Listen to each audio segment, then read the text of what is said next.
Le réveil de l'info. C'est Atlantique Radio. Les décodeurs jusqu'à 9h30 dans la matinale d'Atlantique avec, aujourd'hui, il a froid. Mais il a chaud maintenant dans le studio. Wissam El Bouzdani, rédacteur en chef de Maroc Hebdo.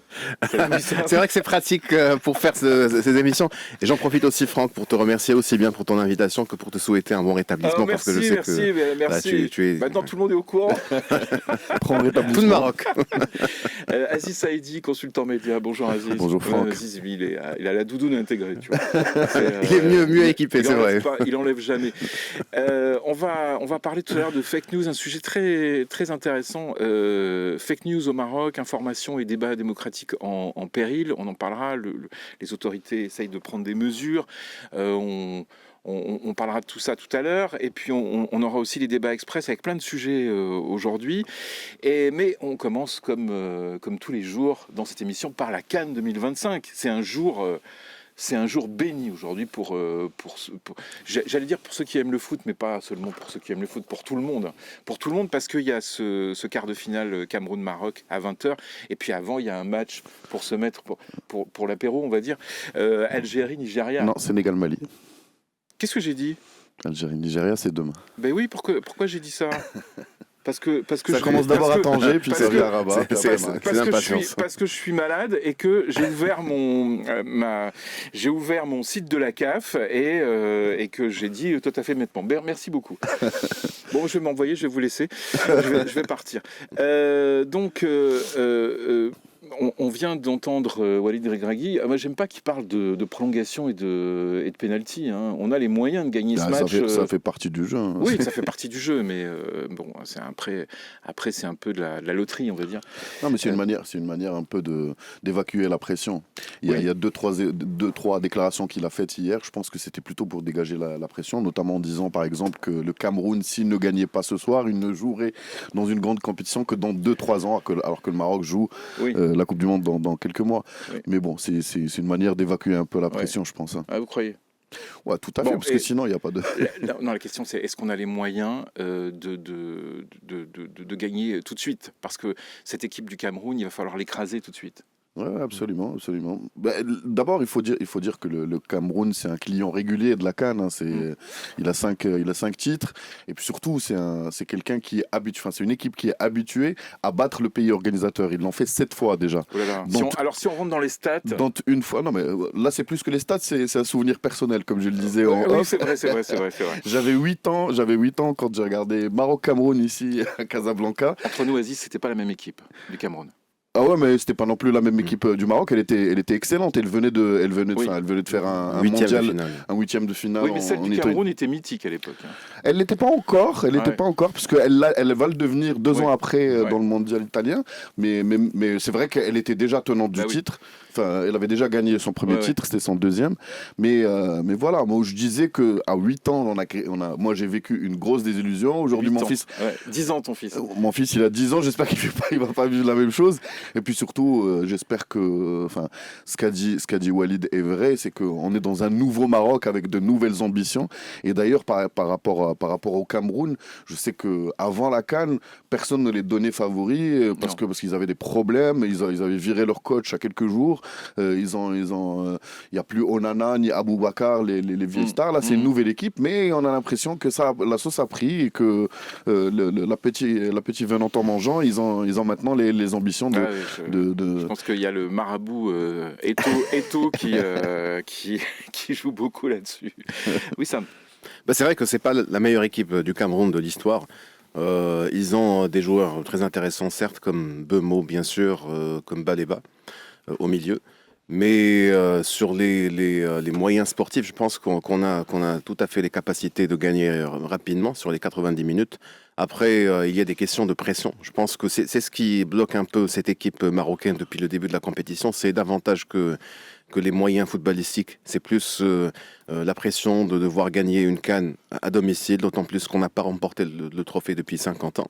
Ça se voit parfois sur des choses qui se passent sur le terrain, un peu moins sur des joueurs qui peut-être n'ont pas comment dire, cet héritage sur les épaules. Je pense par exemple à certains éméreux comme Diaz, justement, Oui. donc qui jouent de façon totalement décontractée, décomplexée. Oui, Diaz, on a l'impression qu'il est sorti de cette histoire en fait marocaine, de cette histoire de cette équipe marocaine. En fait, il n'a pas ce référentiel-là. Voilà. Oui, absolument. Il ramène une fraîcheur, une certaine spontanéité qui manque aux autres. Hein. On le voit. D'ailleurs, par exemple, l'un des joueurs sur lesquels on comptait le plus, c'était Ounahi. Oui. Et on voyait que la pression l'a vraiment bouffé. Et puis maintenant, il est blessé. Malheureusement, on va devoir faire sans. Est-ce qu'il faut faire revenir Mrabet ? Amrabat, apparemment, il est blessé. C'est ce que j'ai compris aussi. En fait, c'est pas une question de... c'est pas un choix sportif. Ouais. Il a des difficultés physiques, au même titre que Saïs, on l'a vu tous, et Ounahi. Mais je pense que, en tout cas, j'ai posé la question à des confrères sur place, mais il y a de fortes chances qu'il joue aujourd'hui. Est-ce que ça sera en tant que titulaire ou pas, je ne sais pas. Bon, ça dépend parce que peut-être que c'est de l'intox, mais on a parlé vraiment d'une blessure hier qui n'était pas remis à 100%. À la cheville. Son côté un peu machine à laver manque un peu au Maroc, moi je trouve. Surtout face à une équipe aussi athlétique que le Cameroun, il va falloir tenir le choc. Il va falloir tenir le choc, donc forcément on aura besoin. Ou alors jouer avec un Regista, peut-être Terghaline, ou peut-être même Mazraoui en 6. Hein. Bon, messieurs. Ce soir, à partir de 17h, focus, et puis 20h, c'est la fête à la maison. Vous pouvez inviter des amis, votre famille, etc. 17h, Mali, Sénégal. 20h, Cameroun, Maroc. On se retrouve après le journal de Karim Droné. Atlantique Radio, les décodeurs jusqu'à 9h avec Wissam El Bouzdani, rédacteur en chef de Maroc Hebdo, Aziz Saïdi, consultant média. Et on va parler des fake news, messieurs. Les fake news. On en parle depuis pas mal de temps maintenant. Au Maroc comme ailleurs, les fake news, contenus falsifiés, campagnes de désinformation ou d'influence se multiplient, menaçant non seulement la qualité du débat public, mais aussi la confiance des citoyens dans les institutions et les échéances démocratiques. Alors dans ce contexte, de nouvelles dispositions législatives proposent de sanctionner la diffusion de fausses informations, en particulier en période électorale. Il y en a en ce moment, Wissam, des fake news pendant cette CAN. Ouais. Bon, un peu moins en provenance des médias nationaux, mais comme on en parlait hier, Franck, surtout en provenance d'un certain pays qui, je pense, ne tient pas tellement à ce que cette CAN se déroule bien. D'ailleurs, ce même pays, pour ne pas citer, le pays voisin, qui a été derrière aussi une fake news. Un pays qui sera en quart de finale demain, c'est ça, contre le Nigeria. Voilà, pas aujourd'hui, pour le repréciser encore. Exactement, tout à fait. Mais en fait, il avait été derrière une fake news sur l'annulation de l'organisation de la CAN au Maroc pour des raisons d'infrastructure, etc. Mais aujourd'hui, je pense que ça fait... Les fake news, de façon générale, font partie de notre quotidien, surtout avec les réseaux sociaux, qui impliquent une surconsommation de l'information et certainement ou forcément, dedans, on aura des choses qui sont moins vérifiées, moins pertinentes, moins vraies, en résumé. Et voilà, et ça nécessite forcément une adaptation de la part de la législation, de la part des citoyens, de la part des médias surtout. Ouais. Donc Alors, question, parce que je pense que nos auditeurs se posent plein de questions à ce propos. Aziz Saïdi, vous êtes consultant média, mais c'est sur vous que va reposer la définition de... Qu'est-ce que c'est qu'un fake news ? Qu'est-ce que c'est qu'une fake news ? C'est aussi vieux que le monde. Je ne sais pas si vous connaissez l'histoire de la sardine qui a bouché le port de Marseille. Oui, voilà, c'est ça. C'était une fake news. C'était l'une des premières fake news. En fait, on disait que le port de Marseille était bouché. Ouais. Alors on demande à l'opérateur dans le port pourquoi. C'est la sardine qui le bouche. Mais en fait, la sardine, c'était un bateau qui s'appelait la sardine et c'est pas une seule sardine qui avait bouché le port de Marseille. Ouais. C'est un peu ludique pour dire que les fake news, c'est d'abord en fait l'information qui est un peu dévoyée pour un peu manipuler les opinions. Ouais. Ça peut être... Mais elle s'appuie sur des bases qui peuvent être... Oui, en l'occurrence ici, par exemple, pour la sardine, il y avait vraiment un bateau qui s'appelait la sardine. Sauf qu'en omettant de dire que c'est un bateau qui s'appelle la sardine, on pousse les gens à imaginer que c'est une petite sardine qui a bloqué le port de Marseille. C'est un peu le même procédé sur ailleurs. Par exemple, on parlait des fake news en provenance de l'Algérie pour la Coupe d'Afrique. On a eu des images qui ont circulé. On avait les vraies images des stades avec des flaques d'eau qui étaient. Enfin, on a joué sur ça avec de l'IA. Avec des raclettes Avec des raclettes Non, même pas. Avec justement des grosses flaques d'eau. Ouais. Et en disant, regardez, puisqu'il pleut au Maroc, on a vu derrière que avec la technologie de drainage, avec toutes les pluies qui sont tombées, il n'y avait pas de problème. Mais c'était, voilà, donc on prend un élément qui est factuel, et puis on le dévoie en ajoutant quelque chose ou en le mettant hors du contexte. Par exemple, les fake news, ça peut être aussi l'utilisation de photos qui viennent d'un autre conflit pour illustrer un conflit actuel. L'histoire des images de migrants, par exemple, qui sont en train de saccager ou machin, dans une ville, c'est des fake news xénophobes pour dire, regardez, ils sont en train de saccager notre ville. Quand on voit, ça peut être des images qui viennent du Bangladesh ou de la Syrie ou des machins. Donc à chaque fois c'est un procédé où on se base sur des éléments réels. Après, on les met soit hors contexte, soit on ajoute d'autres éléments pour essayer de manipuler. Et ça peut être fait de façon ludique, il y en a qui s'amusent à faire ça, pour le dire, comme ça peut être vraiment venant de services constitués avec des équipes, comme on l'a vu par exemple, comme on l'a vu dans des élections, par exemple les élections américaines. Alors on travaille tous pour des supports.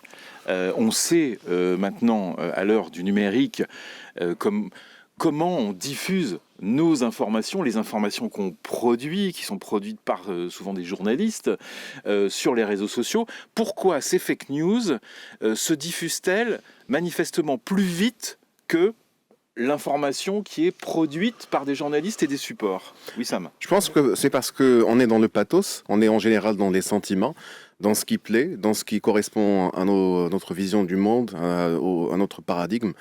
Du coup, elles ont ces facilités intrinsèques à circuler mieux.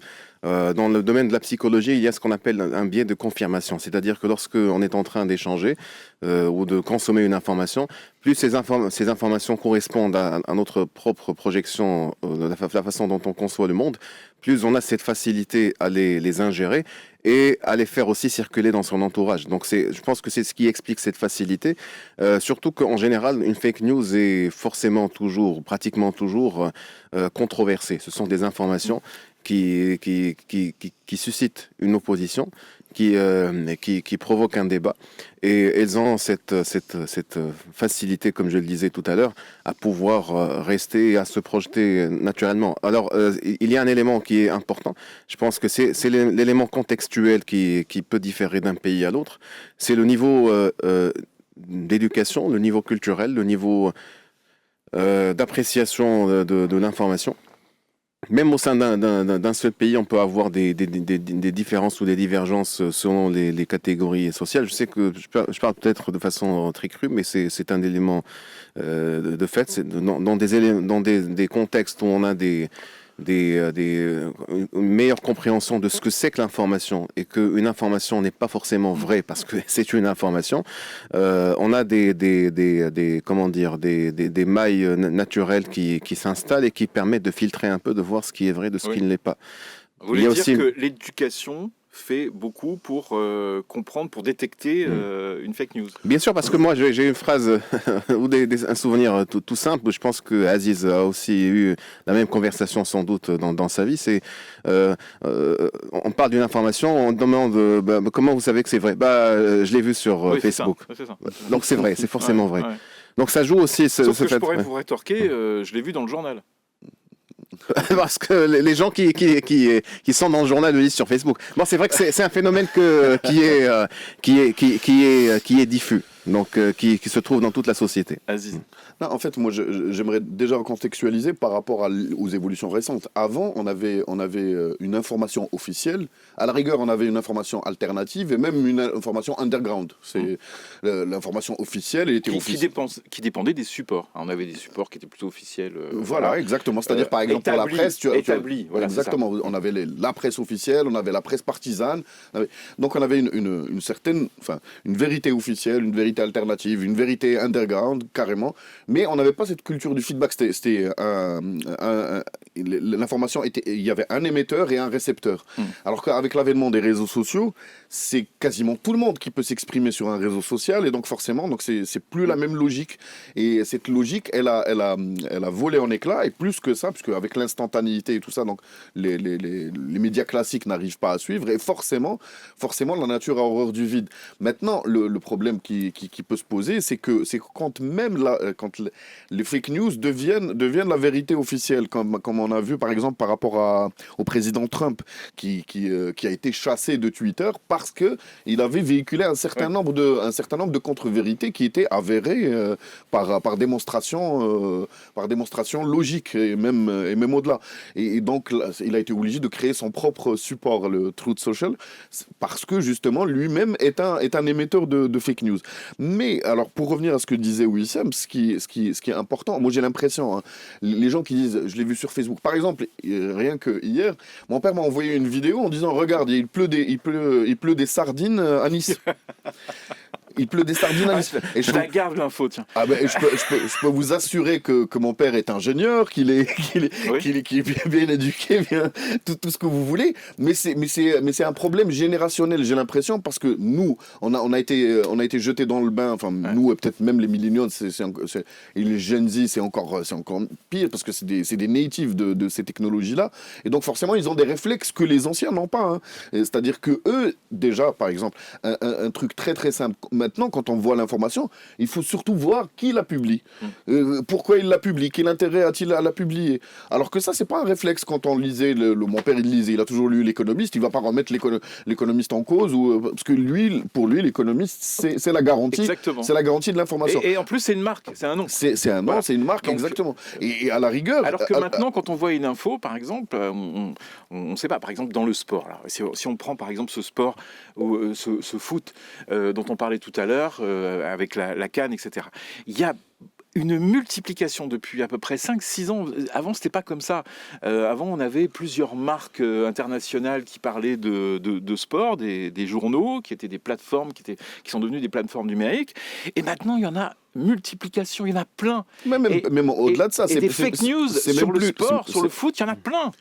C'est même plus les plateformes de sport maintenant, c'est plus les plus crédibles. Par exemple, sur les transferts, c'est Fabrizio Romano, c'est une personne, c'est un influenceur, un gars qui a un compte sur Twitter, et quand lui il écrit ça, il est plus crédible que la Gazzetta ou que l'As ou que machin. Ouais. Ça veut dire que ça a changé, ça a évolué, et c'est pour ça que maintenant, par exemple, les internautes, ils vont plus croire à ce que dirait Fabrizio Romano, parce qu'ils savent qu'à chaque fois qu'il avait dit quelque chose, ça s'est avéré vrai, donc il a ses propres circuits, plus que ce qui a été écrit sur As ou Marca, parce qu'ils ont eu une mauvaise expérience. Alors ça, c'est intéressant, parce que j'allais vous parler de la responsabilité du journaliste.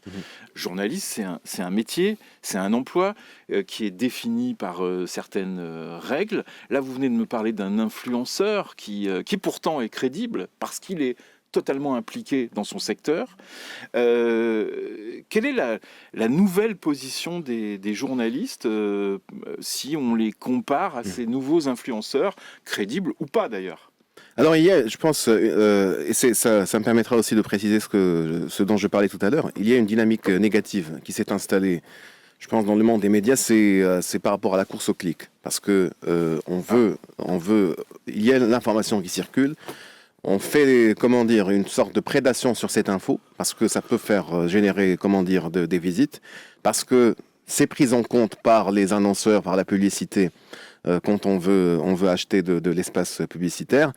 Mais le problème, c'est que ça vous installe dans le champ médiatique des médias qui ne sont pas crédibles et qui vont, au fur et à mesure, perdre de leur fonction première dans la société, qui est celle de déterminer ce qui est vrai ou pas. Parce que pourquoi est-ce qu'on a créé initialement des médias au sens classique? Je commencerai par la Gazette il y a 3 ou 4 siècles. C'est parce que c'était un canal qui permettait de s'assurer qu'une information était plus ou moins établie. Donc malheureusement, on est dans ça. Ce qui est sûr, c'est que de toute façon, il y a un impact sur le long terme qui se fait. qui décrédibilise malheureusement beaucoup de ces médias qui vont dans cette course au clic, mais qui en même temps met en avant des médias qui sont plus sérieux, qui sont plus comment dire, plus lents dans leur traitement de l'information. Parce qu'il y a une phrase que j'entends souvent et qui, je pense, qui est très pertinente dans ce contexte. On dit que lorsque le mensonge prend l'ascenseur, la vérité prend les escaliers. Et c'est les médias qui choisissent les escaliers, le canal des escaliers qui vont le plus survivre, je pense, sur le long terme. Moi, je vois beaucoup d'expériences qui se font ici même au Maroc, mais aussi dans d'autres pays, des médias qui font le choix de ne pas aller dans la course à l'information, qui choisissent de prendre leur temps dans ce traitement et qui, sur le long terme, sont plus gagnants que ces médias voilà, qui font cette course. Ça rejoint en fait le débat qu'on avait il y a quelques semaines par rapport au journalisme et par rapport au journalisme d'investigation notamment. Déjà par rapport à ça, par rapport aux articles où on va chercher le clic, une fake news, ça peut être juste sur la titraille. Hein. Tu peux, quand on rentre à l'intérieur du corps du texte, tu vas avoir l'information vraie. Mais par contre, sur le titre, on peut dire la star marocaine est morte. C'est souvent ça, d'ailleurs. C'est souvent ça. À l'intérieur, vous allez trouver que celui qui est mort, c'est l'Arbi Batmaï en 88. Donc exactement. Mais on est happé par ce titre. Exactement. Parce qu'on est dans le pathos. Le cerveau dit nouvelle information. Voilà. C'est ça, alors que c'est une vieille info et que maintenant ça peut aller. Alors moi j'avais assisté il y a quelques années, du coup là on voit que le sujet commence à devenir un peu un sujet classique. J'avais assisté à un colloque international sur la presse indépendante, mais surtout sur les fake news. Et donc le thème c'était les fake news. Et comment on pouvait gérer ce phénomène. Il y avait deux réponses. Il faut attaquer les fake news à travers une méthodologie et une sensibilisation, d'une part.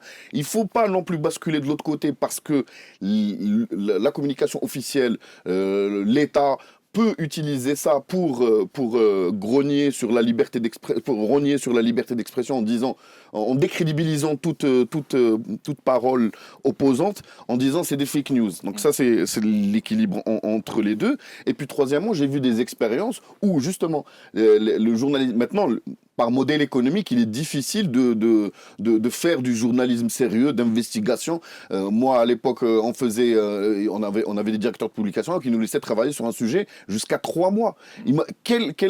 Dans quelle logique économique aujourd'hui peut-on se permettre de mettre un journaliste 1, 2, voire 3 mois sur un seul sujet? Oui. C'est difficile. Et donc là, 3 mois. Alors on dit 3 mois parce que on vérifie les infos. C'est ça. Et on va avoir une vingtaine de personnes.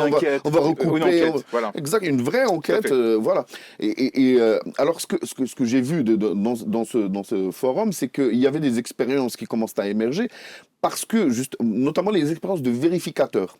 Les vérificateurs, c'est des journalistes qui se constituent en rédaction. Le fact-checking. C'est le fact-checking, exactement. Et donc, je ne voulais pas utiliser d'anglicisme, mais puisque fake news, en soi, c'est un anglicisme. Non, mais par exemple, au Brésil, des anciens de Globo, de plusieurs médias, se sont regroupés pour créer une boîte de fact-checking. Et cette boîte de fact-checking, elle fait de la, comment on appelle ça, de la mutualisation de moyens pour que, par exemple, cette boîte, elle vérifie pour Globo, elle vérifie pour les journaux, elle vérifie pour les radios. Et en fait, même, on arrive à ce que ces boîtes de fact-checking fassent des ABCD, parce que généralement, ces fake news sont récurrentes. Par exemple, la fameuse pluie de sardines, c'est quelque chose qui est récurrent. C'est tous les 6 mois, tous les machins. Et donc là, on a les fake news répertoriées. Alors, il suffit de rentrer, par exemple, quand on hésite ou quand on peut rentrer dans ce truc-là, on peut rentrer soit la fake news en elle-même, soit la source, et on voit s'il est dedans. Mais pour vous dire, j'ai cité cet exemple pour vous dire que parce qu'il y a un travail de mutualisation des efforts, il faut qu'il y ait un travail de soutien pour que ce journalisme-là et ce journalisme sérieux puissent exister. Parce que sinon, si on s'en tient au modèle économique et à la bonne volonté des lecteurs ou ça va être difficile parce qu'on est plus, comme le disait Wissem, on est plus dans le pathos que dans la logique. On est dans quelque chose et on a ce biais de confirmation à chaque fois. Par exemple, là, on sait qu'il y a des problèmes entre le Maroc et l'Algérie sur les réseaux sociaux. Donc à chaque fois qu'on va voir, il y a des Marocains qui font des trucs en disant qu'ils sont algériens rien que pour mettre un peu de l'huile sur le feu et le contraire. Messieurs, on va interrompre cette émission passionnante. On revient avec ce sujet juste après les infos de Morad Baba.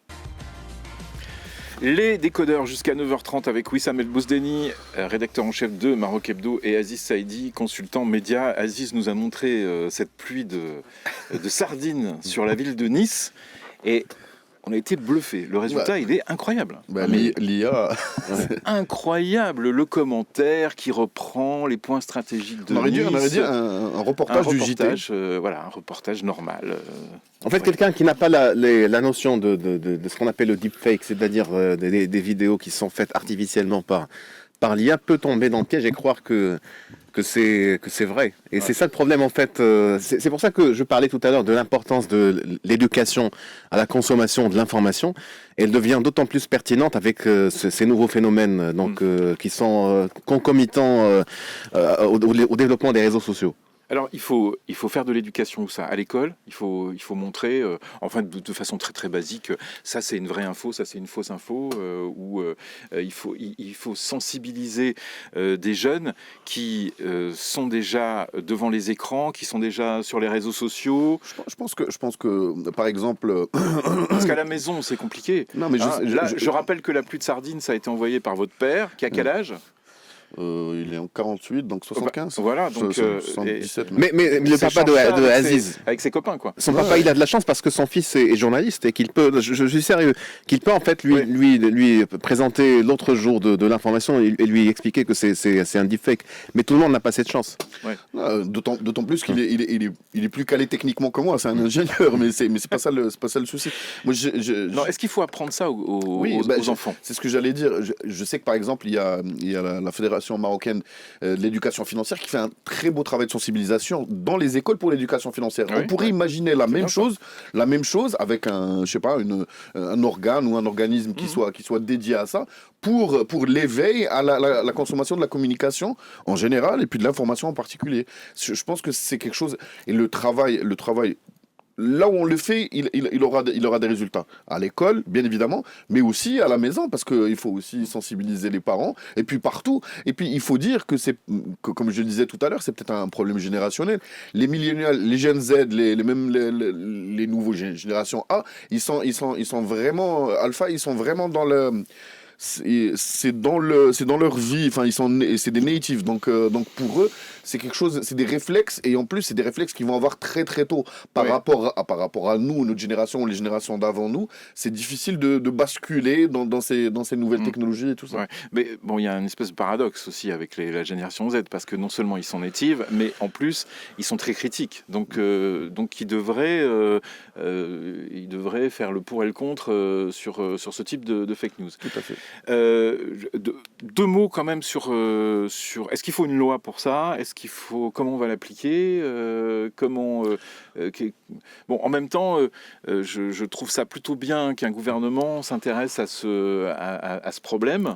Moi, je pense que par rapport à cette législation, comme je le disais tout à l'heure, il y a deux bascules, il y a 2 points de bascule. Soit la fake news, elle dévoile les opinions et tout ça, et puis ça peut être aussi un moyen de faire taire tout discours opposant. Donc il faut chercher un équilibre entre les deux. Moi, ce qui m'intéresse le plus dans ça, c'est plutôt la manipulation étrangère, la souveraineté numérique. Oui, alors là, on sait qu'il y a des... On va en parler, oui, tout à fait. Là-dessus. Sur la loi, sur le fait de légiférer là-dessus. Est-ce qu'il faut une loi ? Oui, absolument. Je pense qu'on ne peut pas tout de même laisser le champ libre à certaines pratiques de manipulation. On a vu par exemple, en dehors de la Cannes, il y a eu les événements de Gen Z justement en septembre, avec pas mal de fake news qui ont circulé, qui pouvaient vraiment déstabiliser le pays, avec justement, je pense, l'ingérence de certains pays hostiles ou certaines parties hostiles. Donc il faut une loi. Après, bien sûr, il faut que cette loi soit en même temps suffisamment bienveillante pour ne pas arriver à des pratiques où on serre la vis par rapport à la liberté d'expression. Non, mais surtout que la loi dont on parle là, on parle de loi par rapport à la période électorale. Et là, pour le coup, on sait que vaut mieux traiter le mal que les symptômes. Hein. C'est ça le problème. Exactement. Là, il faudrait être vigilant. Vigilance, absolument. Non, vigilant par rapport au mal, c'est-à-dire par rapport à, par exemple, ceux qui achètent les élections, ceux qui font des choses. Bah oui. Mais par contre, le fait, si on condamne ceux qui dénoncent, là, ça pourrait... Non, bien sûr, il va falloir justement mettre les limites. L'influence est une arme. Il y a certains pays africains qui ont été bombardés par l'influence russe, par exemple, sur les réseaux sociaux. Comment on fait parce que là, c'est très compliqué, en fait. Macron en a encore parlé hier en parlant des méfaits de la Russie, et notamment des méfaits. Il a parlé informationnel ou communication. Je sais pas non, mais lui, il a un problème, Emmanuel Macron a un problème avec l'influence parce que il y a un déficit de pouvoir d'influence de la France, notamment sur l'Afrique. Il avait même été un peu loin en demandant, en conseillant aux journalistes des médias qui sont dirigés vers l'étranger, les médias français qui sont dirigés vers l'étranger, pas de faire un peu plus d'influence, mais de parler un peu plus de la France, quoi. Bon. Oui, non, mais c'est vrai, parce que ces dernières Évidemment, années... ça avait été très mal accueilli par les gens de RFI et de France 24. Heureusement, parce que RFI, tous ces gens-là font un excellent travail sur place, il faut le saluer, et même dans des zones de guerre, il faut le dire, bien sûr, sur tous les niveaux, il faut saluer ce travail-là. Par contre, bien évidemment, qu'il y a un sentiment anti-français dans la région qui était grandissant et sur lesquels on jouait ces plateformes-là, notamment donc, avec des plateformes russes. Ça avait commencé... Il était même question de créer un autre média, un média qui aurait été un média semi-public, privé, etc., qui ne se serait adressé qu'à l'Afrique, quoi. Oui, mais c'est ça. Mais je pense que c'est un peu trop tard par rapport à ça. C'est fini. D'ailleurs, ça s'est pas créé. Et alors qu'ils sont en train de travailler dessus depuis des années. Ils ont dépensé de l'argent là-dessus. Exactement. Moi, je sais que la bataille avait commencé en Centrafrique. C'est là où s'était joué ce point de basculement avec les Russes. Et je sais qu'à l'époque, il y avait des massacres ethniques entre Balaka, anti-Balaka. Il y avait beaucoup de fausses informations qui circulaient par rapport à ça. Et notamment, les premières informations que reproche la France à la Russie, c'est de dire que la France avait protégé les chrétiens contre les musulmans et qu'elle avait joué la carte ethnique. Et c'est ça qui avait fait le basculement, qui avait fait que le gouvernement avait demandé l'appui du gouvernement russe et tout ça. Donc, mais pour revenir à ce que je disais, c'est que la guerre d'influence est très, très, très importante. Et donc, la souveraineté numérique, c'est quelque chose de primordial aujourd'hui. On l'a vu avec ça peut être des pays qui soient hostiles et qui donc essaient de déstabiliser à travers ces fake news. Ça peut être aussi donc une influence sur des élections, comme on l'a supposément dit de Trump avec la Russie pendant les élections face à Hillary, les premières. D'ailleurs, ça n'a pas été prouvé. Je sais que Hillary avait beaucoup dit ça, mais ça n'a pas été prouvé, parce qu'après, il y a eu enquête et tout ça. Mais en tout cas, il faut avoir, j'ai envie de dire, des milices numériques pour pouvoir traquer ça et pour pouvoir s'assurer. On se rappelle tous les trois du boycott, du boycott au Maroc. Maroc, où de certaines marques, concernant l'eau minérale notamment, c'est arrivé très très vite et ça a été totalement viral, quoi. Et d'ailleurs, si vous voulez, un dernier point, parce que j'ai beaucoup trop pris la parole. Pendant un quart d'heure. Un peu moins. Non, mais un dernier point qui est aussi important, c'est que l'information, elle dépend aussi de la communication, et la communication officielle, et la communication des entreprises ou des États. Elle doit être proactive, elle doit être vraiment très, très réactive.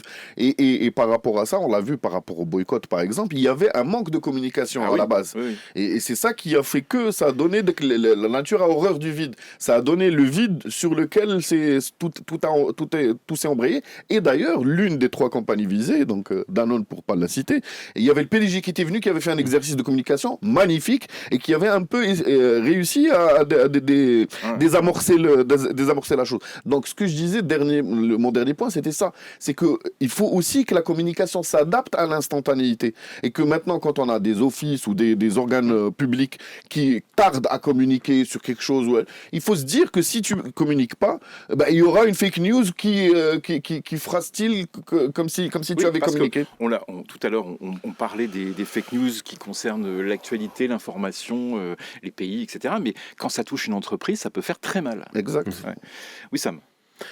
Bon, de façon succincte, je dirais que est-ce qu'il y a des agendas, étrangers médiatiques en Afrique notamment? Oui. Tu as parlé de la Russie. Je peux aussi citer la Turquie, qui avait été mentionné d'ailleurs par Macron il y a quelques années. Comment y réagir? Je pense que la réponse, elle est aussi médiatique. Est-ce qu'elle doit passer par des médias financés par l'État comme Macron y a pensé? Je ne crois pas forcément. Je pense que l'initiative privée prédomine, mais de toute façon, les médias doivent rester dans l'équation, d'autant plus que ces ingérences étrangères dont on a parlé, elles sont faites via des médias. On pense par exemple, quand on parle de la Russie, on pense essentiellement, je pense, à un média comme Russia Today ou à des agences comme Sputnik. Ou Sputnik, oui, Sputnik. Et ce qui est intéressant, c'est que quand je parle d'initiative privée, il faut, je pense, construire des médias crédibles qui peuvent présenter un contre-récit, mais qui ont aussi une capacité de projection. Parce que n'oublions pas, en fait, on parle du discours anti-français en Afrique, mais dans certains contextes nationaux, il y a aussi eu un discours anti-marocain qui s'est développé. Je pense par exemple au Gabon, il y a quelques temps, avec pas mal de fake news contre le Maroc qui étaient vraiment infondées sur une pseudo-ingérence, alors que, je veux dire, le Gabon, c'est vrai qu'on a une connexion historique avec ce pays, mais c'est un pays plutôt lointain par rapport à notre sphère, comment dire, de projection.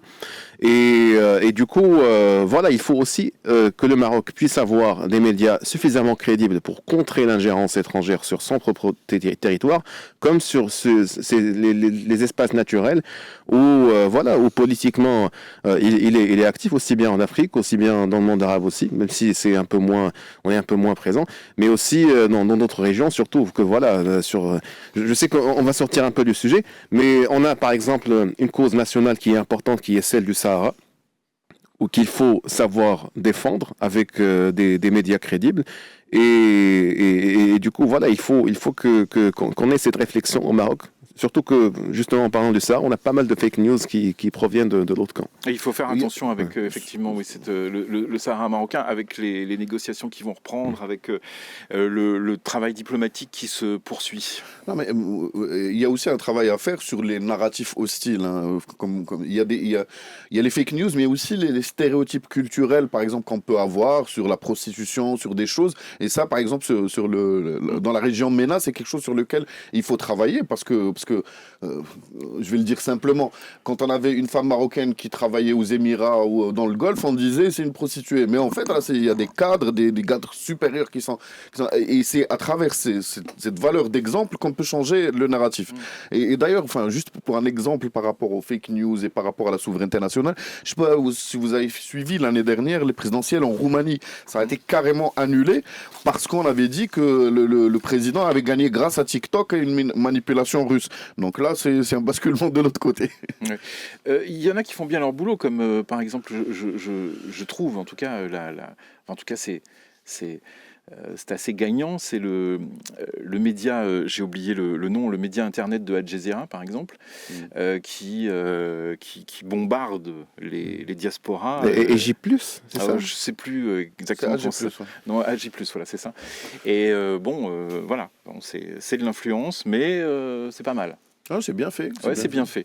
C'est bien fait. On passe au débat express? Je crois que c'est là où il y a Daheh, d'ailleurs.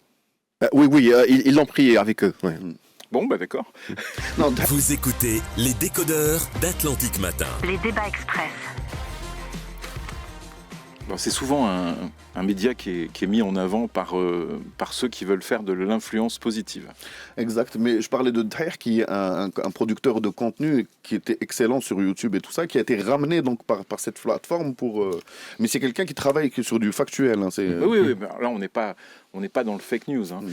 Mais on est quand même dans de l'influence en fait. Hein. Et tout notamment ce dont vous venez de parler, qui est le culturel, le narratif. Le narratif. Voilà, c'est ça. Alors les débats express, on a plein de choses, mais évidemment on ne pourra pas en traiter deux.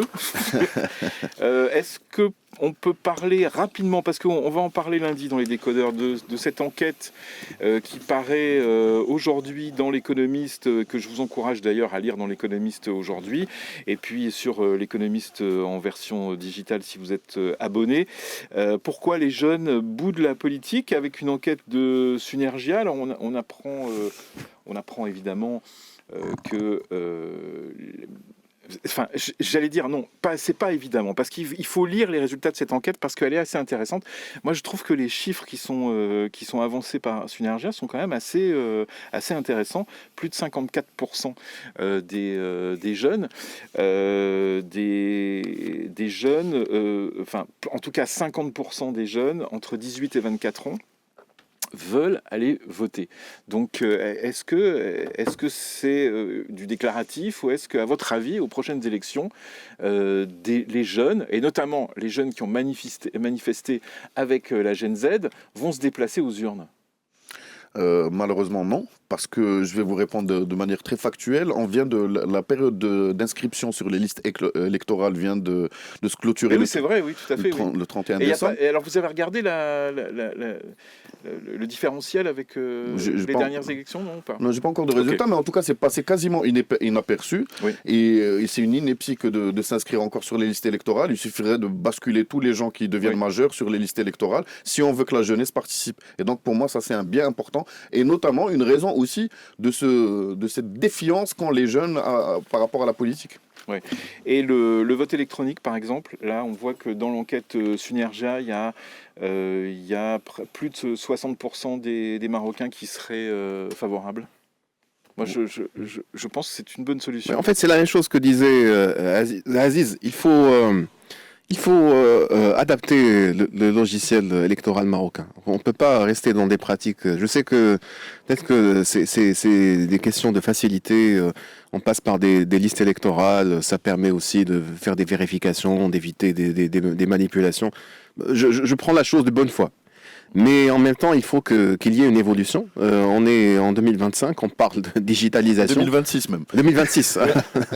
J'oubliais, à quelques jours près. Donc, bon, c'est bien d'être ramené vers le futur, mais voilà, on est en 2026, pardon, et on peut pas rester dans des pratiques qui sont éculées, je pense.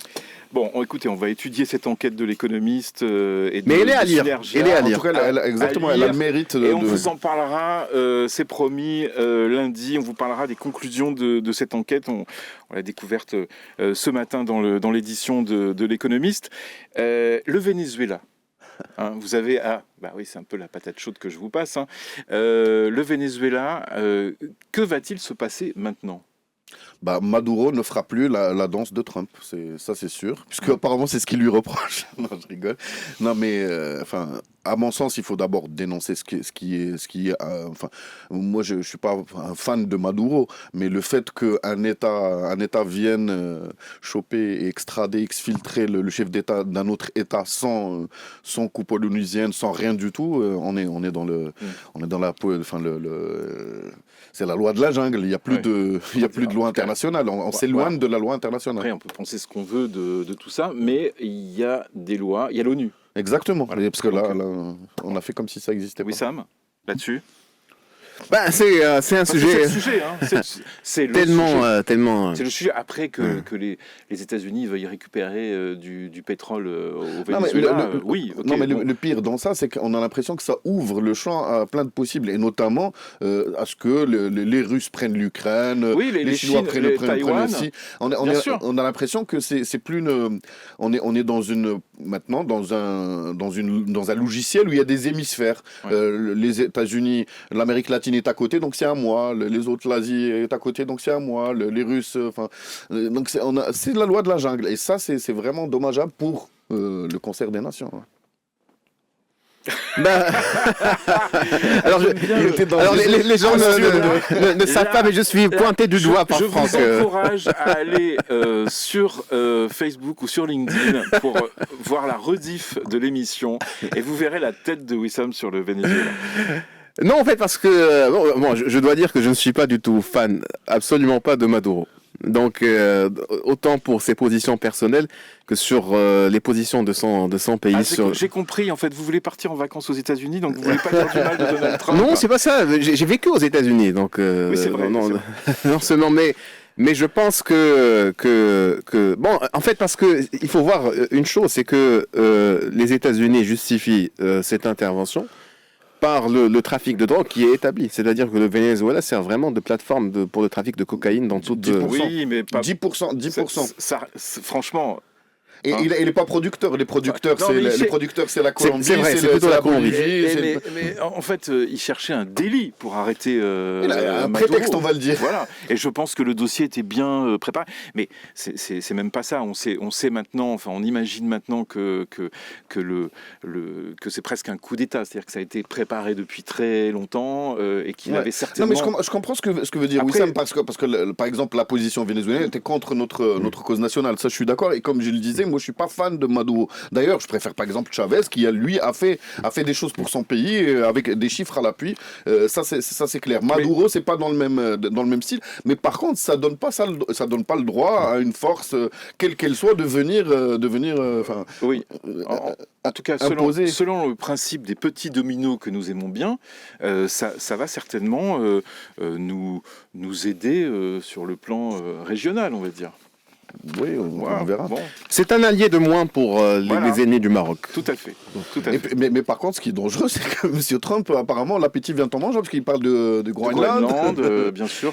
Et puis la semaine prochaine, ce sera un autre pays. Voilà, le Canada, apparemment, il repassera. Oui, le Canada. On va laisser passer la Coupe du Monde. C'est mieux. Dernier, est-ce qu'on a le temps là ? On n'a pas le temps ?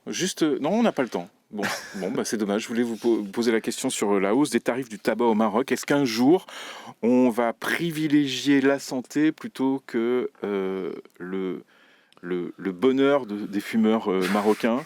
Bref, on y répondra une autre fois. Merci, messieurs. Merci et bon courage aux Lions de l'Atlas pour leur match. Wissam El Bouzdani, rédacteur en chef de Maroc Hebdo, et Aziz Saïdi, consultant média. Merci, c'est toujours un plaisir. Merci plaisir beaucoup. Partagé. Très très vite, dans quelques secondes, Karim Droné. Tous les matins, 7h-10h,